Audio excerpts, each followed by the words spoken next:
Nino, ozers maisის მომენტთან დაკავშირებით კიდევ ერთხელ ვანო მერაბიშვილის ადვოკატის ინფორმაციით ამერიკის სახელმწიფო დეპარტამენტის დაკვეთით ჩატარებული კვლევის თანახმად, რომელიც ექსპერტიზის ბიურო პენსუსმა შეასრულა 26 მაისის მოვლენების დროს კონკრეტული ხელმძღვანელი პირების გადაცდომების ფაქტს ადგილი არ ჰქონია. ეს არის ინფორმაცია, რომელსაც ვანო მერაბიშვილი ავტორებს. ხამე ნამდვილად არ ვაპირებ ვანო მერაბიშვილის ადვოკატის განცხადებებზე გავაკეთო რაიმენაირი კომენტარი.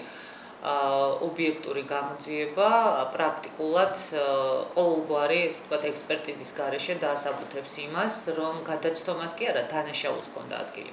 თუ ადვოკატი ამბობს, რომ გადაცდომას არ ჰქონია ადგილი, მე მას დავეთანხმები, მაგრამ ადგილი ჰქონდა დანაშაულს სააკაშვილის, ვანო მერაბიშვილის და ყველა იმ ადამიანის მხრიდან, ვინც ეს ოპერაცია დაგეგმა, იმიტომ რომ 26 მაისი ეს იყო სადამსჯელო ოპერაცია.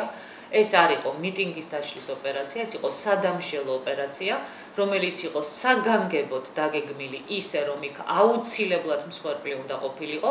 ამ მსხვერპლს ჰქონდა ორი მიზანი. ერთი, რომ ხალხი დაშინებულიყო და ვერასოდეს ვეღარ გაებედა ხმის ამოღება და მეორე, რომელსაც შეიძლება პირველ ადგილზე აყენებდა სააკაშვილი და მისნაირები, ის რომ რადაც არ უნდა დაჯდომოდათ, რის ფასადაც არ უნდა დაჯდომოდათ, მოეხდინათ ნინო ბურჯანაძის როგორც პოლიტიკოსის დისკრედიტაცია და მისთვის ხალხის დაღუპვა დაებრალებინათ.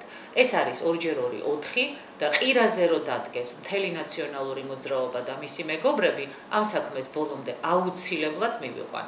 კარგი იქნება დროზე დაამთავროს გამოძიება ქართულმა ოცნებამ, მაგრამ ჩვენ ამ საქმეს ბოლომდე მივიყვანთ და ნამდვილად ჩაჯდება ციხეში ყველა ის, ვინც 26 მაისი მოუწყო ქართველ ხალხს და მიუჯდება სააკაშვილი და ბევრი სხვა ვანო მერაბიშვილს კიდევ გვერდით.